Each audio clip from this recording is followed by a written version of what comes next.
Hello, I'm David Hepworth. Thanks for clicking this word in your ear. The latest of hundreds of chats Mark Allen and I have had over recent years, some between ourselves and others with musicians, authors, comedians, and other people we like. If you'd like to help make sure they continue, you might consider being a Patreon supporter by visiting patreon.com/wordinyourear, or just by liking or subscribing in whatever way you prefer. On with the show.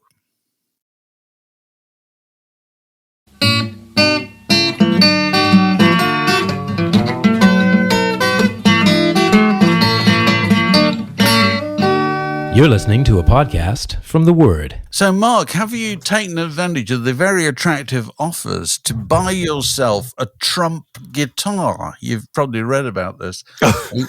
A line of electric guitars endorsed by President-elect Trump, which mimic the design of the Gibson Les Paul, which is certainly what Gibson have argued in what you'd expect to cease and desist. They got on there pretty quick. If this has as much effect as all the other cease and desist notices that have been served on Trump over the last 8 years or whatever, it won't be very successful at all, because all those people tried to stop him starting his rallies with their records. They didn't get very far either. I don't think there's not much you could do about this, though. This is an extraordinary thing, isn't it? Because he's had all sorts of, his merch machine is in overdrive, isn't it? Trump Bibles. Yeah. Trump sneakers, Trump perfume. Oh Lord, I know. And now, as you say, there's these kind of custom guitars, custom designed. I'm quoting here from their FAQ. It says custom designed and developed by a veteran-owned company with the help of a master luthier. They have been manufactured by multiple providers and include parts and features that are both domestic and international, etc. But these guitars have got Trump's name running up the fretboard, haven't they? $15,000 each. Or God Bless America on the fretboard of the acoustic guitars, which are £1,000. I mean, the fact that they've happened is fabulously ghastly. But here's the question: will they be? Obviously, no guitarist is buying those, I would imagine. In order to play, people are buying them as an investment. Will the value of that go up? So, what is your Trump guitar going to be worth in 15 years' time? Or longer? I was thinking about this because, one of two things is going to occur, as a result of the re-election of Donald Trump. He's either going to somehow get away with it and serve the full term, and therefore will sort of go down in history as having changed the direction of the government of the United States, or the wheels will somehow come off and he will go down in history as the greatest rogue and charlatan in the history of American politics. Either way, this is the result. He remains famous for 100 years. Do you know what I mean? He remains a character referred to either in admiration or used as a way to frighten small children. Trump will come and get you. It's a byword for everything ghastly and reprehensible. Either way, he will remain enormously popular or kind of interesting or remarkable or some way. And so on that line of logic, you would say investing in a Trump guitar is probably a very sound investment, actually. Put it away, leave it to your grandchildren or whatever, and somebody gets it out in 50 years' time and realizes a significant sum of money via whatever is taken over from eBay at that distant point in the future.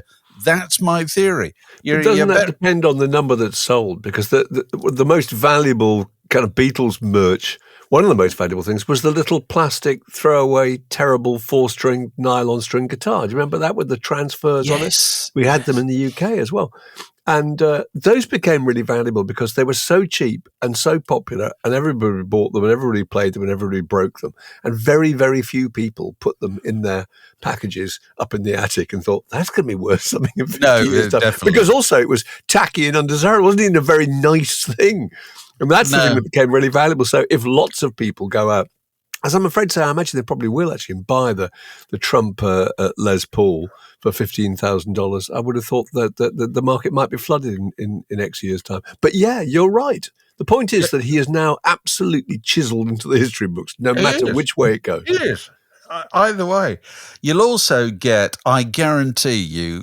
Keep a weather eye out for the first occurrence of some smart indie guitarist turning up on stage at a major festival and announcing that the next tune is going to be played on his Trump guitar. It's bound to happen, isn't it? It's the kind of joke that people will go in for. It will. And Old Codgers this week, another one. Rod Stewart. Oh, yeah, probably it's around about the same vintage as Donald Trump. About the same vintage, I would have thought. No, Rod Stewart, I love this story. Rod Stewart's been announced, as you know, as the first big act at Glastonbury. And Glastonbury obviously sell out straight away, don't they? Sell out in just a matter of an hour and a half or whatever. They're £385 tickets, which I have to say are fantastically cheap. I cannot believe how people complain about the price of Glastonbury tickets. £385. If you wanted to go, which allows you to be there for effectively for about 10 days. If you wanted to go and camp in the West Country, Dave, alone on a campsite, what would that cost you?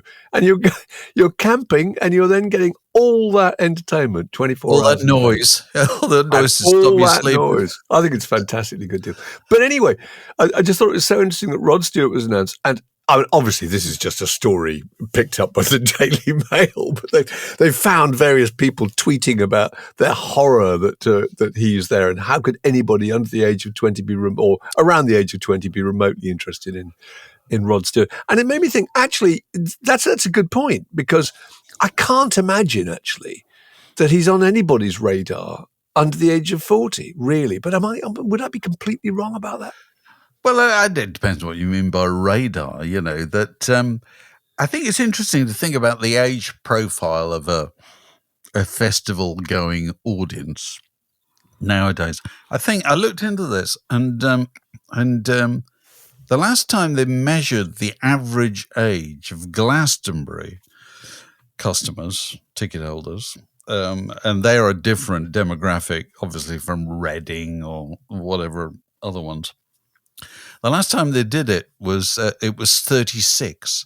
So that's not 19-year-olds, that's not 24-year-olds. That's 36-year-olds. And I'm not at all surprised, though. And that was over 10 years ago. Yeah, so it's probably more likely to be 40 now. It definitely more likely. Yeah, and also the person who can afford the £385 ticket is also the person who can probably afford to sleep in a camper van or to hire a yurt or something. They're not probably suffering in the way people did 20, 30 years ago. It doesn't surprise me at all. So in which case, if they are average age about 40, then clearly Rod Stewart would be on their radar, I guess. Well, I suppose, yeah, although they haven't exactly grown up with, there weren't people who bought Every Picture Tells a Story in 1971, were they? But I suppose no, this is sailing and beyond, isn't it? It's part of everybody's, kind of backdrop nowadays, isn't it? But I suppose also, with Glastonbury, they put them on sale. They don't announce anybody. Yes, they sell out. And then you can announce your kind of legend quite early, can't you? Because those are the kind of people who are going to sign up quite early. And presumably, Rod Stewart has to decide whether he's going to do Glastonbury or not. Because if he's going to do Glastonbury, he presumably can't play anything else, any comparable event in Britain round about the same period. Absolutely. And so part of the deal would be that he gets that promotional value of them using him as the main seller. The other thing is they're not just selling the festival. Well, they don't have to sell the festival. They're not actually selling the festival. What they're selling is the television show, because, what they have a responsibility, Glastonbury, to ensure that the ratings of the BBC coverage remain as high as they did, because they need the subsidy and the investment from the BBC, etc. And therefore, what they're really selling is a gigantic television event next summer rather than the festival. The festival's sold out. And actually, Rod Stewart's quite a good person to use to sell that, because Rod Stewart's the kind of person that people might be quite interested in if they weren't the kind of people who'd be going to the festival in the first place. I say Rod has also been in the news this week. He's a hound for news coverage nowadays. He appears to do it all brilliant. Himself. He does when he's mending his potholes in the road. Yeah, absolutely. It's always something. Mrs. Rod Stewart is a special policewoman, isn't she? Or she used to be, or whatever. He's got a very, very tall son, isn't he? There's always some kind of story. That's it. And the most recent one this week was that he was having a go at Greg Wallace, disgraced BBC presenter Greg Wallace, piling in on him as if he didn't have enough trouble, that he'd embarrassed his wife when his wife was a guest on MasterChef. I have to say, Mark, I'm very much at a disadvantage when it comes to the cancellation stakes, because I always find that whoever's being cancelled is somebody I've barely heard of in the first place. And we were talking about this yesterday, weren't we? And I was saying, well, the BBC Spin Doctors and Overdrive, the Hugh Edwards, Jay Blades, Greg Wallace. And you were going, let me stop you there. Jay Blades. Who is Jay Blades? I didn't know. Well, there you are. He was actually a very, very big. He's the front man of Repair Shop, or he was. Oh, that guy. Okay. Yeah, until all sorts of things happened, and he's been asked to step aside. I tell you, the one contribution I have to make on the Greg Wallace front, not that I'm any kind of expert, is what the bloody hell is the agent doing in all of this? This person is represented by, to the broadcasters, by somebody who negotiates their fees and all that kind of stuff. So if they've got a problem with him, they must have communicated this to the agent, surely. And if they didn't, why the hell not? And if they did, what was the agent doing in not taking him aside, saying, "Sort yourselves out, mate"? And what's the agent doing now in not just trying to muzzle him and saying, "Don't react," because he's got this terrible habit of reacting, isn't he? It's just absolutely pitiful, the whole thing. The Word Podcast, prime cuts of popular culture served fresh each week. So, Dave, I went in on Thursday night to the Curzon in Mayfair to see the screening. It was a premiere, really, of the Beatles 64, the new movie that's been put together by David Tedeschi and produced by Martin Scorsese, based on the footage that was shot by the Maisels, the two brothers who made the kind of documentary at the time they went there to play the Ed Sullivan show in February 64. So that Granada TV would have something to put out immediately to report on it back at home. Did you get to see it? Because it's streaming now. Did you get to watch it?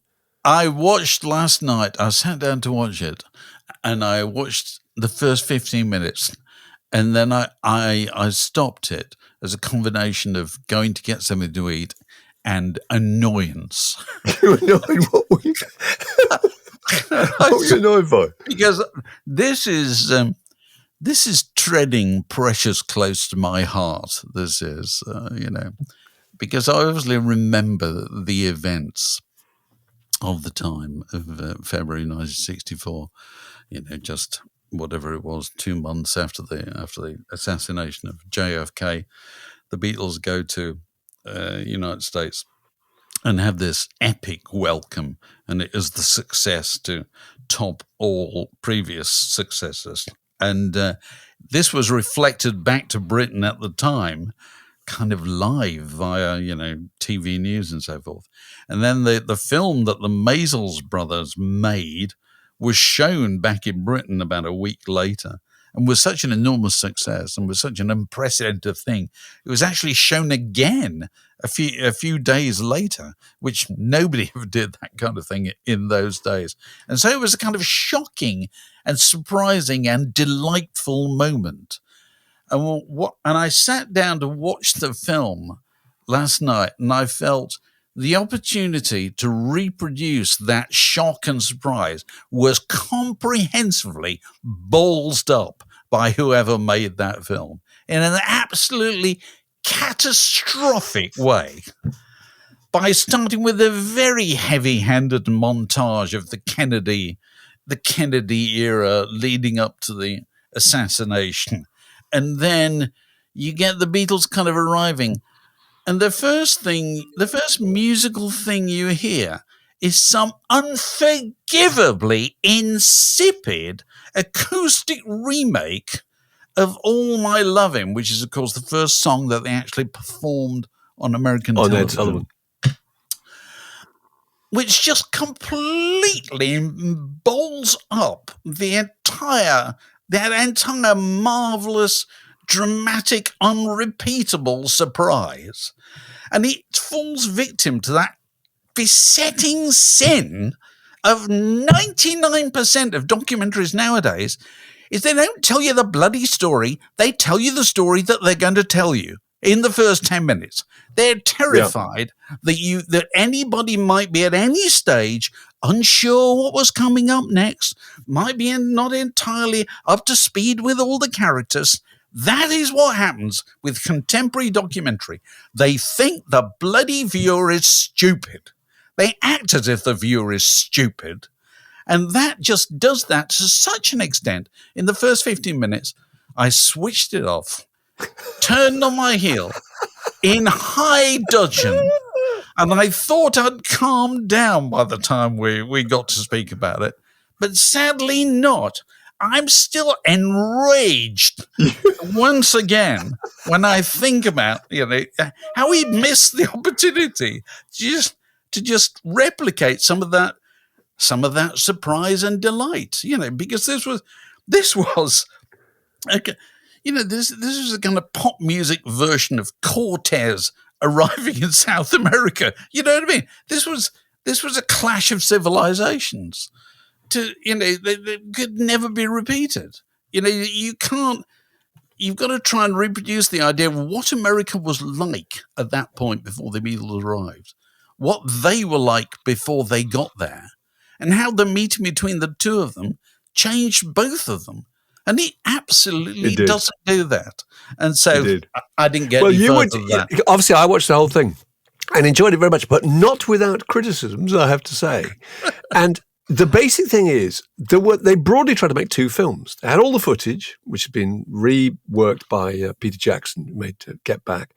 And that footage, obviously, is of the chaos of the Beatles arriving in New York. It's the being imprisoned in hotel rooms with Murray the K doing idents for the radio stations. It's being in cabs and hearing their own music on the transistors. It's the screaming fans breaking into hotels. And all that stuff is really, really exciting. I mean, that footage of them in the police cordon with the policemen on horses with guns by the car is really thrilling. And also there's the thrill of the idea that the Beatles have never been to America before as a band. George had actually been the year before, but as a band, they'd never been. So the whole thing is new. And they're holding up cans of Coca-Cola like, look at this stuff, And all that is really thrilling. The culture clash, as you say.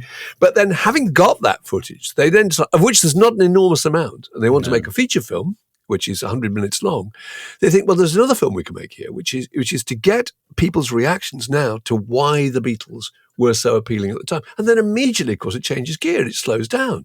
Because then you've got the talking heads coming in and talking about why the Beatles were important. And there's two particular strands to that. One is that they go back, which is really interesting, actually, and find particular girls who are in that footage, in those crowds, one of whom turns out to be the daughter of Leonard Bernstein, who's absolutely fantastic, now 72 years old, talking about the dreams she had about George Harrison, talking about the unbelievable thrill, and talking about the kind of, which is really interesting, I think, also the idea that it changed the view of America's alpha male notion. Up till then, the men that you were presented with tend to be kind of baseball jocks, didn't they? They were quarterbacks. They were square-jawed presidential types, and suddenly these kind of soft-natured, long-haired, androgynous Beatles were there, which they weren't threatening. So all these girls are sort of charging around the streets of New York and don't feel in any way that they can't express what they think, So you got that side of it. And then you got the other side, which is that they felt that they ought to represent the black musicians whose music the Beatles had used very early on. So you get old footage of Little Richard talking about them and the tracks that they played of his. And you get Ronnie Isley, you get Smokey Robinson. And you have to say, Dave, you wouldn't have liked this. Smokey Robinson, who's fantastic, but do you need Smokey Robinson and the Miracles' entire version of Yesterday in the middle of this feature film? The entire version of Yesterday. Then, and this might be a bit stressful, actually, I don't mean this to sound unkind, but do you honestly need the man we used to call Terence Trent D'Arby telling you why the Beatles were so important? Terence Trent D'Arby, I looked it up, he was 2 years old when the Beatles played the Ed Sullivan Show. He was 2 years old, Dave. He was born in 1962. What on earth is the point of having him? I mean, I'm watching the film. Believe me, I don't need convincing about the importance of the Beatles. No, but also, I tell you, at the same time, it's quite interesting, this kind of race revisionism, that nowadays that they have to in bold and underline, they have to say, the Beatles got a huge amount of their inspiration from Black American R&B. Did you know? Well, let me tell you who knew that. The Beatles knew that, and the Beatles said that at every possible Beatles said opportunity. That repeatedly. Everybody knew that. Every teenager knew that. The Beatles wouldn't play segregated venues when they got to America, even in 1964. They made an absolute point of this, And as I say, we all knew that, precisely. Yeah, and the only people who don't know that are the people who kind of grown up with MTV. They don't know that. They've dealt with a different world. Yeah. So it's very much without this American rock culture, there would be no Beatles. Well, of course. What do you expect? It's ridiculous. But I mean, and there were also bits that were just completely unnecessary. There's a record producer called Jack Douglas. It's a nice story. Jack Douglas loves the Beatles. He and his friend go on a ship to Liverpool, a 5-day journey to go there and kind of pay their respects to the great birth of the Beatles, the city, and eventually get deported. A long, complicated story. And this takes up about maybe 5 minutes of the movie. And the only reason it's in there is because he says that later on he's working with John Lennon, and John Lennon remembered that happening, and the story of their being deported kept them off the front page of the local paper when they had a new single out. And you think, you don't need this in this film. You simply don't need it because it changes the gear. What you need is the stuff that's really thrilling. As I said, is the Maisels documentary stuff, girls breaking into hotels. This stuff is just so vibrant and extraordinary. Girls looking back to their 14-year-old selves, getting excited about seeing the Beatles, the girl who touches Paul McCartney and the effect it has on them. But also, what an amazing thing, because Giles Martin has rebooted the sound of the live performance, so it sounds fantastic. And there's one episode which has actually been on YouTube for years, which is them playing Long Tall Sally at Washington. Oh, You've probably seen the it. round. And I have. It is simply the most breathtaking thing. There it is in 2.5 minutes, and you can hear every single note of what they're playing. The drums are all ramped up, and it's just, you cannot believe what an incredible live band they were. And you're seeing something, of course, the audience could never really see or hear at the time. So that was a good reminder of just how amazing it was. But so, yeah, I mean, I thought it was terrific, but it's a very complicated, gear-changing film, and it would have been better shorter. When I've calmed down, I will no doubt return to it. So the Isley, so one of the Isleys talks about it. He doesn't. Ronnie Isley, yeah. He doesn't mention Jimi Hendrix, does he? Because Jimi Hendrix was had just joined the Isley, the unknown Jimi Hendrix at that stage, 1964. He had just joined the Isley Brothers, and so they invited him over to watch the Beatles on the Ed Sullivan Show. So you can imagine, on the sofa, Shea Isley's in New Jersey or wherever, you had the Isley Brothers and you had young Jimi Hendrix listening to Twist and Shout. I thought that's fantastic. That is amazing. Yeah. There's I've just remembered one other bit which is so extraordinary. You'll have to see it because it's worth seeing for this, is the Maisels go out, they're shooting absolutely everything. And one of the things they do is they decide to shoot a typical New York family, a kind of Latino family, actually, watching the Ed Sullivan Show. Oh, I've seen that, yes. You've probably seen, and that's really brilliant. And so you see the girl at the front, and the excitement of seeing it on TV. Leonard Bernstein's daughter talks about the fact that Bernstein won't allow them to watch it on the TV because it's during dinner time. She says, look, here's a compromise. Why don't we bring the television set into the dining room, and they do this painstakingly wire it up so they can actually get a signal that's flickering away a little black and white screen in the corner. They do watch it. And Leonard Bernstein himself says afterwards he's glad he saw it. It was an important cultural event. But anyway, that's how important it all was. People say, can I get to watch it? And the Latino family are watching it. And there's a little girl at the front. She must be about, 13 or 14, obsessed Beatles fan.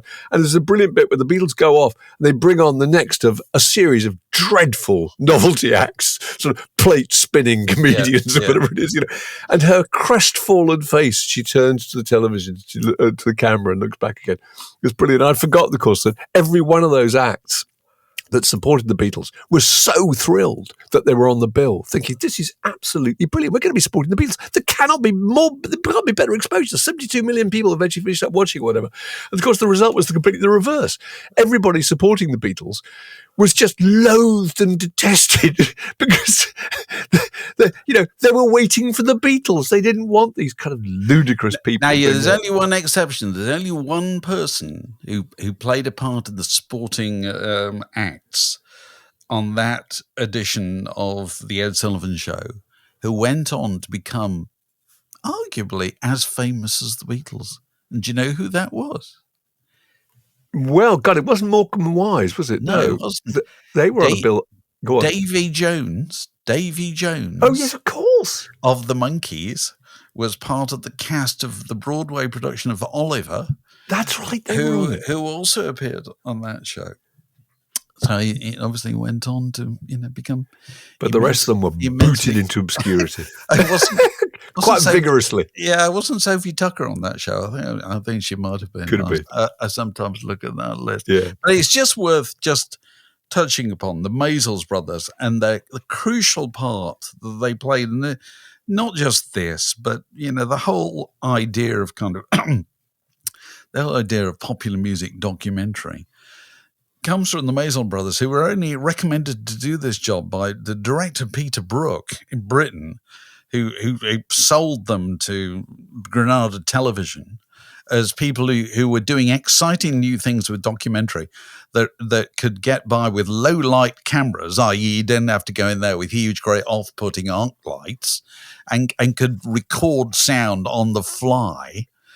So this was almost like the arrival of the iPhone in the world of 1964. You could suddenly do something. And so they go in there and just elbow their way to the front. And they, as you say, their film captures the excitement and chaos absolutely perfectly. And of course, what's the first thing the Beatles do when coming back 2 weeks later? They go and make Hard Day's Night. And Hard Day's Night is nothing if it's not a pastiche of exactly what Maysles brothers have done. Completely, because there's an amazing series where they travel down to Florida between the shows. They're traveling by train. Yeah. So it's all shot on the train. Yeah. And it's you think of Hard Day's Night, it's almost exactly, apart from the fact they don't pick up guitars at one point and play a song. That's exactly what it's like. And it's completely based on that experience. And and that's the chaos, but also the excitement. Yeah. Which is what appeals to filmmakers about about pointing cameras at rock bands. It is. It's become a cliche in the kind of the many years since, but at the time they did it, it was not. This is a junction in the word podcast. It separates that bit from this next bit. So, what was that thing you sent, Mark? Where you had the most streamed. The most streamed music really from various decades. I was just looking at this. It said the most streamed songs from each decade. And I can predict nearly all of them. I mean, the 70s most streamed song, as you might imagine, is Queen's Bohemian Rhapsody. The 80s was Every Breath You Take by the Police. Nirvana's Teen Spirit was the 90s. Yellow by Coldplay was the noughties. Tens was The Shape of You by Ed Sheeran. And The Weeknd's Blinding Lights was the 20s. But what I was mystified by was the biggest streamed track from the 60s, which wasn't, the Beatles or the Stones or Marvin Gaye or the Temps or Elvis or whatever. It was Fortunate Son by Creedence Clearwater. And Dave, I'm asking you to explain to me why that would be the case, because I think that's quite interesting. I think it's why one has of that been adopted by? I don't know strictly, because it was never a particularly prominent Creedence song over here. I'm not even sure it was released as a single over here, whereas it was in America. You know, their best known songs over here are like Proud Mary and Up Around the Band and so forth. But I think Fortunate Son, which of course, you know, we know what it is, what it's about. It was a song written when the Vietnam War was still going on. Yeah. And young American males were still, you know, could still be involved in the draft. And you can only get a deferment. You very often get a deferment or, you know, an agreement for you to serve in the National Guard instead of going. Yeah. Very often you are more likely to get it if you were the fortunate son of a congressman or, you know, somebody senior in business. So there are, you know, cases of this, you know, George W. Bush got a deferment, didn't he? I think he was in the National Guard or something. And Clinton, Bill Clinton, you know, Rhodes Scholar and so forth, got out of it on those grounds. And so the song is a very impassioned, complaint about this. You know, it ain't me, I ain't no fortunate son. Hence, I've got to go. You know, I've got to go and serve in Vietnam. And I think it's one of those songs that became kind of quite, you know, chic almost to quote in the subsequent 40, 50 years, you know what I mean? So it's you know, if somebody wants to put a Creedence song on the soundtrack of a film which sounds angry and indignant rather than celebratory, that's the one. It'll be on soundtracks that would have got it. I think that's probably part of it. Absolutely. I think it was also controversially licensed when John Fogerty didn't control his catalogue. You know, because there was all that stuff going on with Fantasy Records owned the rights to that stuff, and therefore they could punt it out anywhere they wanted. But it's the kind of song that you can imagine, you know, young guitar bands today, if there are such things, wishing to play. You know, because it's absolutely righteous and angry. I suppose it is. That's the reason. You know, but these things, I suppose, and they're eternally hip. Creedence Clearwater, they fit with a kind of an indie kind of aesthetic that people. They do. Do you know what that's all about? You know why? It's the shirts. It's check shirts. It's the flannel shirts. It's as simple as that. Flannel shirts, kind of decent, hard-working. It's a slightly Springsteenian thing, isn't it? You know, definitely.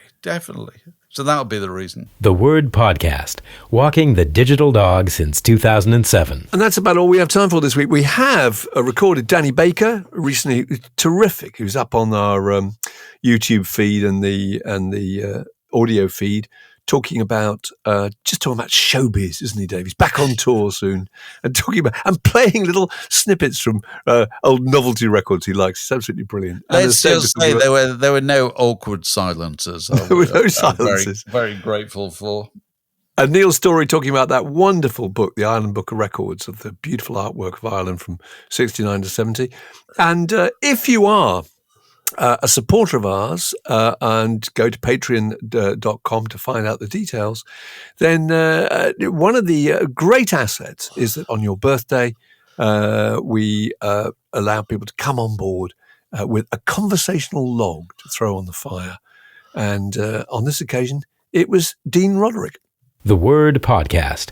Fix yourself a drink, and it's like being in the pub. And we're joined by Dean Roderick on the occasion of his birthday. Is it right now, Dean, or is it? No, it was a couple of weeks ago. Bonfire night, 5th of November. Oh, right, okay. And is it customary on these occasions for people to fling a log on the Word in Your Ear fire? And you have one which relates to a special interest of yours. Is that right, Dean? I do indeed, and it's kind of birthday related. So I'm here in my garden office, and my wife Lucy bought me my own blue plaque. Oh, very good. As you can see. Hold it up, and we should read it out. Yeah, let's have a little look at that. So we've got Welsh golfing legend. Welsh golfing legend, Ramones worshipper, surprising cat lover, lives here. That's really good.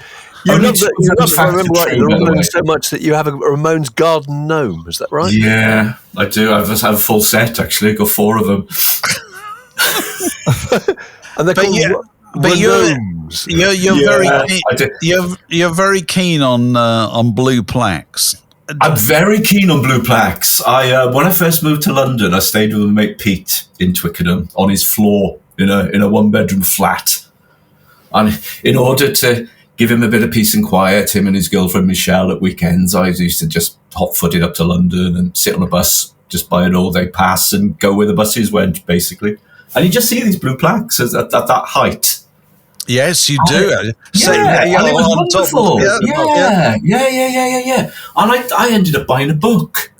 And I used to, pre-internet, I used to tick them off in my special little book, sadly that I am. But I love them. I just love this. You wander around and you'll find one and you go, well, that's interesting. Didn't know that. No, absolutely, definitely. Which were the significant ones for you? Well, oh my word. Well, obviously the musical ones I love, but Douglas Bader I went to look at the other day. That's just behind the museums there. That was quite interesting. Anything, Central London's full of them around the theatres. There's some very interesting one, Nelson and all these people. I went to the unveiling of 3 of them. The Brian Epstein one at Monmouth. A mate of mine used to live in Teddington, and I used to go collect him to go to the pub. And he lived next door to a house that had a Noel Coward blue plaque. Oh, it was Noel Coward's childhood home. That was always quite a...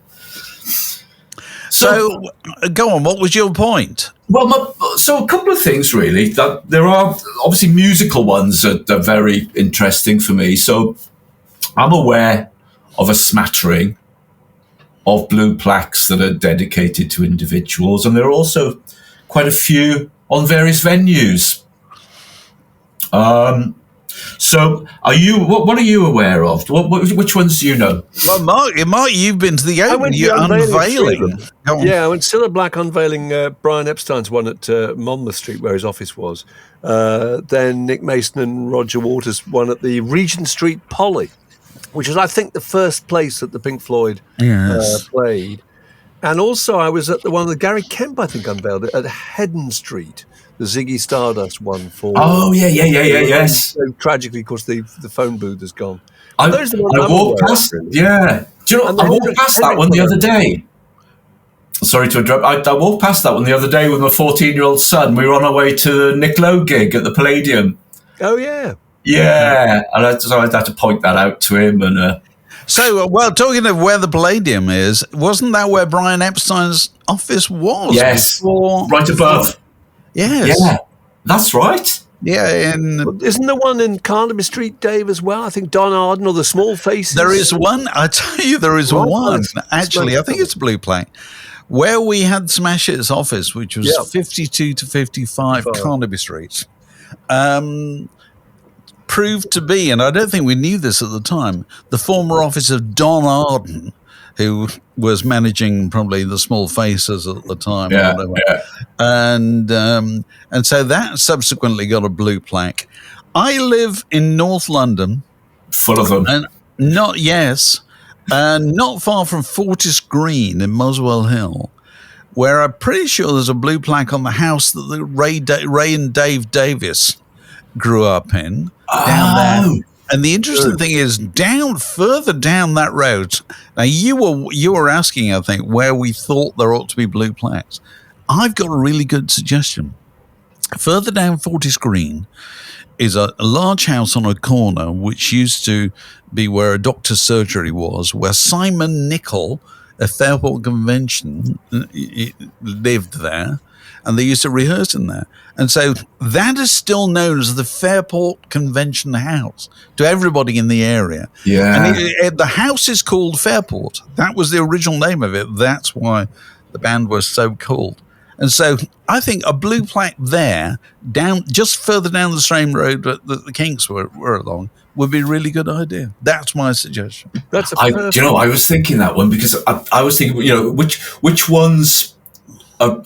overdue, or which ones would we see in the future? Now, the unfortunate thing is, for a proper English heritage one, you need to be dead for 20 years. Is it 20 years? Maybe I'm wrong about the Kinks one then. Okay. And it's funny, and in line with your new book, people are living longer now, so the sort of people we think of, we're not going to see them in our lifetime, are we?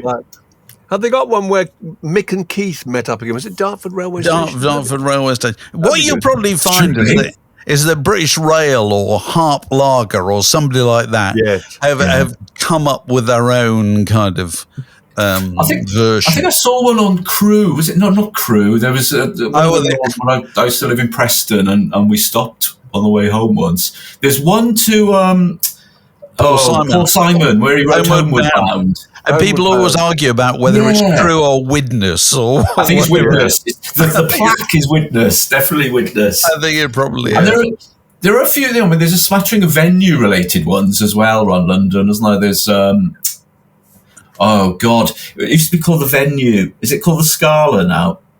Oh well, the Venue is down in Victoria. Yeah, that's right. Just next to King's Cross, isn't it? Oh right, okay. Venue, yeah. There's a plaque there commemorating Mick Rock. Mick Rock took the album cover of Transformer there. Oh right, okay. Well, I'll tell you what is the single best London Blue plaque, because I've discovered it. It's in Tottenham. Okay, it's on an old building, very old building that clearly was there in the 18th century, and it's got a large old blue plaque high up, and it says, "On this site lived Luke Howard, namer of clouds." So he is the man who invented cumulus, nimbus, whatever. 7 categories, is it? Something like that. Good God. And this has never changed. I thought, I'm going to look that up. What a wonderful memorial that is. To be the man who named the clouds. Oh, my word. I think that's absolutely magical. I'm sure there are people who go on pilgrimages there. Kate Bush, I should fondly imagine, would have looked up and taken a photograph of that. I took my son Elliot up to London about 4 years ago, but the thrill has gone now. It's a bit like shooting fish in a barrel. You can just get it on your phone and it'll tell you where the next one is. So we were running around Mayfair, and for him it was just about, tick another one down, tick another one. Not give a stuff who the person was. He just wanted to collect blue plaques on his app. So the thrill of just keeping your book in your rucksack on the way to work and ticking it off when you spot one is largely gone now. I don't think I've ever heard of a blue plaque spotter before, and I'm very impressed. That's a good use of time. Oh, you need a good hobby. You get a Ramones hobby isn't going to sustain you in the long term. You need new hobbies. But so I think Abbey Road, isn't there? There's one on Abbey Road, David, I think. Is there one on the studio? Probably. I don't know. Is there? Yeah, well, there probably is where Thomas Beecham or Elgar. I think the Sex Pistols have one in St. Martin, somewhere on there. I've never seen that one. Oh, right. Okay. Yeah, they're kind of ad hoc. Yeah, but if, as you say, they've got to be dead 20 years. Yeah, for the proper one. Well, obviously not in this case, thankfully, but Lucy trying to send me a message. So I've got an unusual one for you to round things off, actually. So I saw one. I got notified. I won't tell you how. I got notified, or I was made aware of one the other day, and it's in Dorking. Oh, right, sleepy little town in Surrey near Guildford, not far from us, really. So I felt I had to go. So there is someone on that blue plaque in Dorking that is so incongruous with Dorking, you'd be amazed. Are they a musician? Ideas? No, is that a musician? Yes, very much. You're going to have to tell us. We'll be here all night. Come on. Go on. It's the Ramones. Oh, right. Why Dorking? Strawberry Studios, apparently. Oh, okay. So Graham Gouldman from 10cc, as you know, they had a studio on that site called Strawberry Studios. Strawberry South. That's it. So there's a blue plaque commemorated on this site. Paul McCartney, he's in good company. It was Joey Ramone, actually. Calling it Ramones is a bit of a stretch. Right. Joey Ramone came over to England to do the vocals because Graham Gouldman produced their 1981 album, Pleasant Dreams. Yes, he did, didn't he? So Joey did the vocals in the UK. Now, I always thought it was Stockport because there's a Strawberry Sounds in Stockport. That was the original one, was That's it. Right? But apparently he was in Dorking with Paul McCartney. So these are the people on the plaque in Dorking. Paul McCartney, Stevie Wonder, the Moody Blues, Cliff Richard, Sad Cafe, and the Ramones on a bloody blue plaque in Dorking. I was gobsmacked. Of course, we had to go. We had to go and get a photo. Well, that's what you call a motley crew, isn't it? Isn't it just? Absolutely. Yeah. So I was thrilled to see that one. Okay. Well, look, thanks very much for joining us and sharing that with us. I'm sure it may spark other people to go out searching for their own blue plaques. This podcast was brought to you by The Word.